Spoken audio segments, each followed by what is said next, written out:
കൂട്ടം ജനങ്ങൾ നിൽക്കുക. എന്തിനു വേണ്ടിയാ നിൽക്കുന്നതെന്ന് അറിയാവോ? കല്ലെറിയാൻ വേണ്ടി നിൽക്കുക. കല്ലെറിയാൻ വേണ്ടി നിൽക്കുക.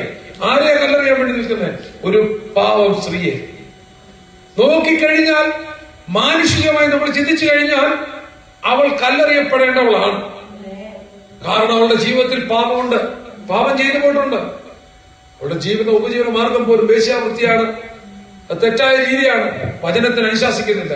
ഇവളെ പട്ടണത്തിന് പുറത്തു കൊണ്ടുപോയി കല്ലെറിയാൻ വേണ്ടി നിൽക്കുമ്പോ നീതിയോടെ ന്യായപാലനം ചെയ്ത ഒരു കർത്താവ് എന്ത് ചെയ്യുന്നറിയാവോ? മുട്ടുമടക്കിയിട്ട് നിലത്തും എഴുതിയിട്ട് നിങ്ങളിൽ പാപമില്ലാത്തവരെ കല്ലെറിയട്ടെ എന്ന് പറഞ്ഞപ്പോ സകലരും കല്ലെറിഞ്ഞ് കല്ല് താഴെയിട്ടിട്ട് പോയി. ഈ എറിയാൻ ഇപ്പൊ ഒത്തിരി പേർ എറിയാൻ നടക്കുന്നു കേട്ടോ, ഒത്തിരി പേർ എറിയാൻ നടക്കുന്നു. അവിടെ കല്ല് എറിയുന്നവനെ എന്നാ ചെയ്യണമെന്നുള്ള കാര്യം പുസ്തകം വായിച്ച് നോക്കിയാൽ മതി, കൃത്യമായിട്ട് എഴുതിയിട്ടുണ്ട്.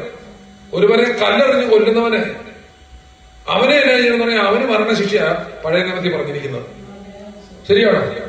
അല്ല, ഈ എറിഞ്ഞവൻ ആരും പുണ്യാളന്മാരല്ലായിരുന്നു, ഒരുത്തന്റെ പേരും വിശുദ്ധിയില്ലായിരുന്നു.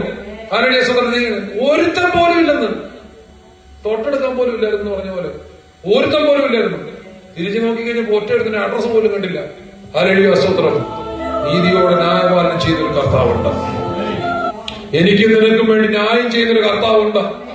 ഹല്ലേലൂയ. അവൻ അത് കഴിഞ്ഞിട്ട് പറയുകയാണ്, അവന്റെ പ്രവൃത്തി അത്യുത്തമമാണ്,